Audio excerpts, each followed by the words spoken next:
सर्वांना जय श्री कृष्ण. श्रीमद भगवद्गीता अध्याय 5 श्लोक 23. हा अतिशय महत्त्वपूर्ण श्लोक आहे. यामध्ये मानवी जीवनातील दुःख आणि अशांतीचे सर्वात मोठे कारण असलेल्या काम, इच्छा, वासना आणि क्रोध, राग यावर नियंत्रण मिळवण्याबद्दल सांगितलेले आहे. सर्वप्रथम आपण हा मूळ श्लोक आणि त्याचा मराठीत अर्थ बघूया. मूळ श्लोक आहे, शक्नोती हेव य सोडू प्राक्शरीर विमोक्षणात काम क्रोधोब्धमं वेग सयुक्त हस सुखी नर.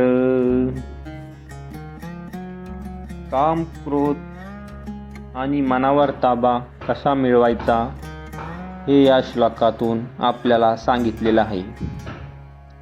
जो मनुष्य शरीराचा त्याग करण्यापूर्वी म्हणजे मृत्यू येण्यापूर्वी याच जन्मात काम, वासना, इच्छा आणि क्रोध, राग यापासून निर्माण होणाऱ्या वेगाला सहन करण्यास म्हणजेच त्यावर ताबा मिळवण्यास समर्थ होतो, तोच मनुष्य या जगात खरा योगी आहे आणि तोच खरा सुखी असतो.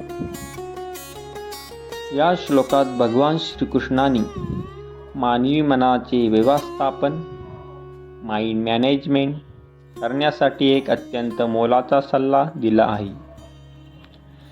वेगाचे महत्त्व. श्रीकृष्ण येथे काम आणि क्रोधाला वेग म्हणतात.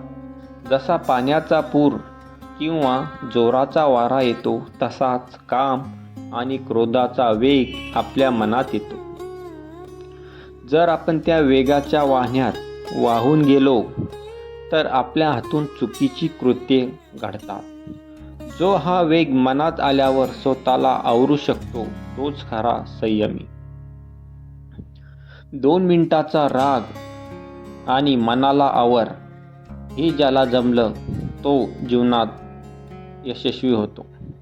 बरेच लोक 2 मिनिटाचा राग सहन न केल्यामुळे जीवनाचा टोकाचे पाऊल उचलतात आणि जीवन संपवून टाकतात. त्यामुळे रागावर नियंत्रण मिळवण्यात जो यशस्वी होतो तो जीवनात यशस्वी होतो हे श्रीकृष्णानं या श्लोकात सांगितलेले आहे. मृत्यूच्या आधीच का. श्लोकात प्राक्शरीर विमोक्षणात म्हणजेच मृत्यूच्या पूर्वी या शब्दावर भर दिला आहे. याचा अर्थ असा की मृत्यू आल्यावर जर सर्व वासना आणि राग आपोआपच शांत होतात, पण त्यात काही मोठेपण नाही.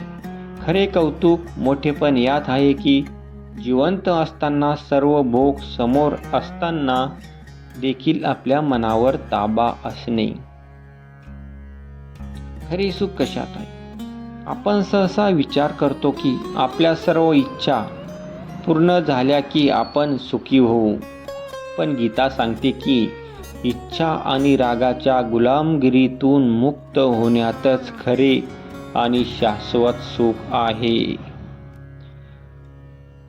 थोडक्यात सांगायचे तर हा श्लोक आपल्याला शिकवतो की जर तुम्हाला आयुष्यात शांत आणि आनंदी राहायचे असेल तर रागाच्या भरात कोणताही निर्णय घेऊ नका आणि वासना इच्छाच्या आहारी जाऊ नका.